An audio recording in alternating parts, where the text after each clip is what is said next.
সিংহাসন থেকে নামিয়ে কারাগার অভিমুখে যাত্রা করি দিয়ে এখন থেকেই এই মথুরানগরীতে ঈশ্বর গড ভগবান বলতে যে যদি কেউ রয়েছে তো আমি রাজা তিলকজয়ী কংস।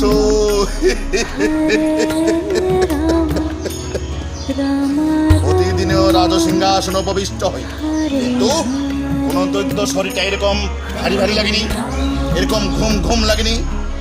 আজ কেমন ভারী ভারী লাগছে, ঘুম ঘুম লাগছে। ঘুম ঘুম যখন লাগছে তখন এই রাজসিংহাসনে খানিকটা ঘুমিয়ে।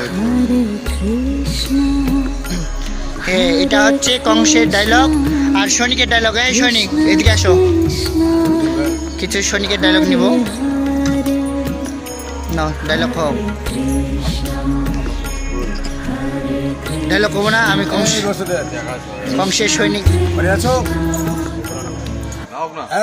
ঘরে আছো? এগুলা আছে দুইটা কংসের সৈনিক। তার নাম হচ্ছে, নাম কি? নাম বলো, সৈনিকের নাম নাকি? চন্দ্র রায়। কাছে যাচ্ছে কেন, দূরত্ব নেই।